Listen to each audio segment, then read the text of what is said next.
जादुई पेड़ की परीक्षा। बहुत समय पहले की बात है। हरे भरे पहाड़ों के बीच बसा था एक छोटा सा गांव, आशापुर। वहां के लोग मेहनती थे, पर समय कठिन चल रहा था। बारिश नहीं हो रही थी, खेत सूख गए थे और गांव के कुएं भी खाली हो चुके थे। लोगों की उम्मीदें धीरे धीरे खत्म होने लगी थी। गांव की उम्मीद एक पुरानी कथा। गांव की उम्मीद एक पुरानी कथा। बुजुर्गों की मान्यता थी कि गांव के पास वाले पुराने जंगल में एक जादुई पेड़ है, सत्य वृक्ष। कहा जाता था कि जो भी उसके सामने खड़ा होकर सच्चे दिल से अपनी बात कहे, पेड़ उसकी मदद करता है। लेकिन अगर कोई झूठ बोले तो पेड़ उसे सजा देता है। लोग डरते थे उस जंगल में जाने से। वर्षों से कोई उस पेड़ के पास नहीं गया था। अर्जुन का साहस। गांव में एक 15 साल का लड़का था, अर्जुन। गरीब था लेकिन ईमानदार और हिम्मती। जब उसके छोटे भाई को बुखार ने जकड़ा और माँ के पास दवा के लिए पैसे नहीं थे, तो अर्जुन ने ठान लिया, मैं जादुई पेड़ के पास जाऊंगा। गांव वालों ने मना किया, डराया, लेकिन अर्जुन ने हार नहीं मानी। जंगल की यात्रा। अर्जुन तड़के उठा और जंगल की ओर चल पड़ा। रास्ते में कांटे, जंगली जानवरों की आवाजें और डरावना सन्नाटा था, लेकिन उसका दिल साफ था और इरादा पक्का। घने पेड़ों के बीच धुंध से ढकी जमीन पर उसे एक सुनहरा प्रकाश दिखाई दिया। वहां एक बहुत बड़ा पेड़ खड़ा था। उसकी शाखाएं आसमान तक जा रही थी और पत्तियां जैसे सोने की थी।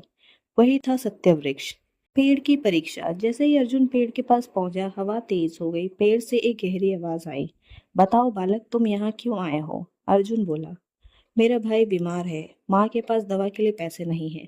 मैं चाहता हूँ कि आप हमारी मदद करें। पेड़ ने फिर पूछा, अगर मैं तुम्हें कुछ दूं, क्या तुम उसका सही इस्तेमाल करोगे?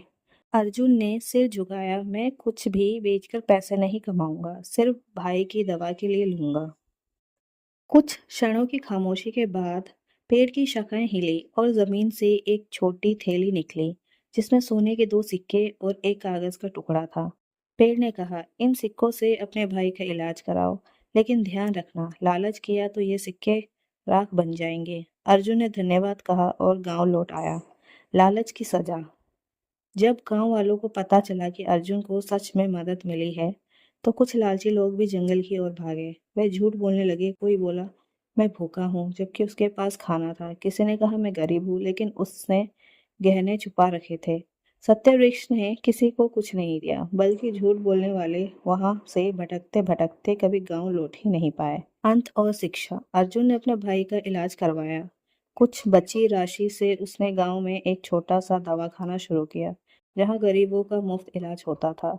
सत्य वृक्ष की कहानी अब सिर्फ एक कथा नहीं रही, बल्कि सच्चाई, ईमानदारी और निस्वार्थ सेवा की मिसाल बन गई। सीख। सच्चे दिल से की गई प्रार्थना हमेशा सुनी जाती है, लेकिन झूठ और लालच का अंत कभी अच्छा नहीं होता।